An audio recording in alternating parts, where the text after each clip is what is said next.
எடுத்து அதற்கு நிதி ஒதுக்கீடு செய்து கிட்டத்தட்ட 32 கோடியில் அந்த திட்டம் நிறைவேறக்கூடிய அளவுக்கு அந்த கோரிக்கை ஏற்கப்பட்டிருக்கிறது. அந்த வேலை நடந்து கொண்டிருக்கிறது. அதுபோல நம்பியார் நகர் என்கிற பகுதியில் கடல் அரிப்பு ஏற்படுகிறது என்று அந்த மக்கள் மிகவும் வருந்தினார்கள், கோரிக்கை வைத்தார்கள். கடந்த ஆட்சி காலத்திலெல்லாம் அந்த கோரிக்கை நிறைவேற்றப்படவில்லை. இந்த ஆட்சி வந்த பிறகு சட்டமன்றத்தில் நாங்கள் எல்லாம் பேசி அந்த ஊருக்கு 10 கோடி ரூபாய் செலவில் கடல் அரிப்பு தடுப்பு சுவர் எழுப்பப்பட்டிருக்கிறது. அதுபோல நாகூர், பட்டினச்சேரி, என்னுடைய தொகுதிக்குட்பட்ட ஊர்களை மட்டுமே நான் சொன்னால் கூட என்னால் மிகப்பெரிய பட்டியலை போட முடியும். நாகூர், பட்டினச்சேரியில் கடல் அரிப்பு தடுப்பு சுவர் செய்யப்பட்டிருக்கிறது. அதுபோல நம்பியார் நகர் கிராமத்தில் புயல் பாதுகாப்பு மையம் 6 கோடி ரூபாய் செலவில் அந்த மையம் எழுப்பப்பட்டிருக்கிறது. மீனவ மக்களை பாதுகாக்கக்கூடிய, புயல் வந்தால் அந்த பாதிப்பிலிருந்து மக்களை காக்கக்கூடிய புயல் பாதுகாப்பு மையம் கட்டப்பட்டிருக்கிறது. இப்படி மீனவ மக்கள் சார்ந்தே என்னுடைய தொகுதிக்கு பக்கத்தில் இருக்கக்கூடிய கீழ்வேலூர் தொகுதிக்குட்பட்ட அக்கரப்பேட்டை மிகப்பெரிய மீனவ மக்கள் வாழக்கூடிய பகுதி. அங்கே 100 கோடிக்கு மேல் செலவில் ஒரு மிகப்பெரிய மீன் இறங்குதளம், மீன் பதப்படுத்தும் நிலையம் எல்லாம் அமைக்கப்பட்டிருக்கிறது. வேளாங்கண்ணியில் அமைக்கப்பட்டிருக்கிறது.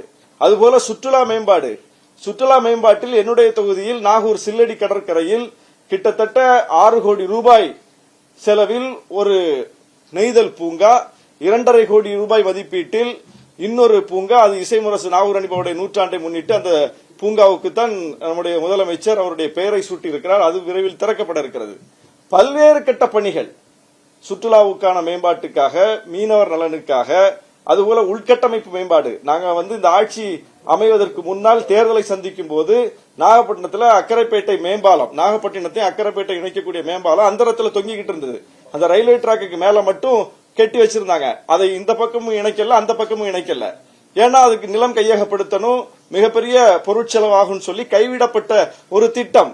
இந்த ஆட்சி வந்த பிறகு நாங்கள் வைத்த கோரிக்கையின் அடிப்படையில் மக்களுடைய கோரிக்கையை ஏற்று 104 கோடி ரூபாய் ஒதுக்கீடு செய்யப்பட்டு அந்த பாலம் கட்டப்பட்டு இப்போது 75 விழுக்காடு பணிகள் முடிந்திருக்கிறது. இப்படி அவர் எதையுமே அது அங்க என்ன நடந்திருக்குன்னு கூட தெரிஞ்சுக்காம, அங்க எவ்வளவு பெரிய வேலைகள் செய்யப்பட்டிருக்கு என்பதை பற்றி எந்த விதமான புரிதலும் இல்லாமல் பேசியிருக்கிறார். காவிரியை இணைச்சிங்களா, குடிநீரை கொண்டு வந்தீங்களா பேசியிருக்கிறார்.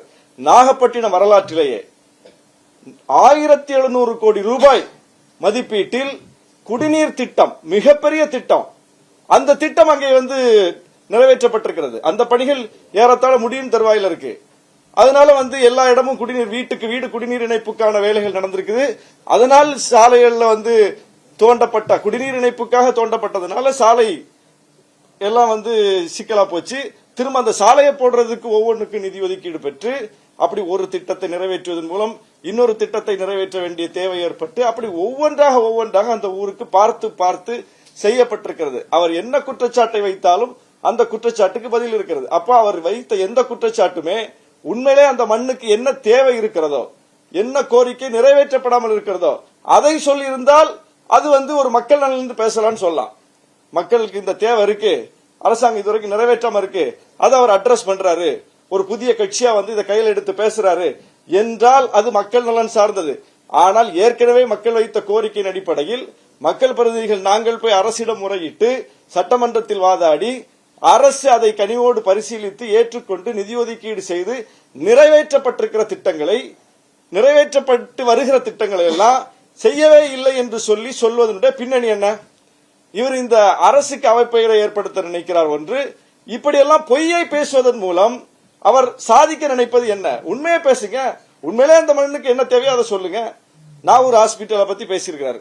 நாகூர் ஆண்டவர் அரசு மருத்துவமனை என்பது 40 ஆண்டுகளாக பழுதடைந்த நிலையில் இருந்த ஒரு மருத்துவமனையை இந்த அரசு வந்த பிறகு முழுக்க அந்த பழைய கட்டிடங்கள் எல்லாம் இடிச்சிட்டு 5 கோடி ரூபாய் மதிப்பீட்டில் புதிய கட்டிடம் கட்டும் பணி நடந்து வருது.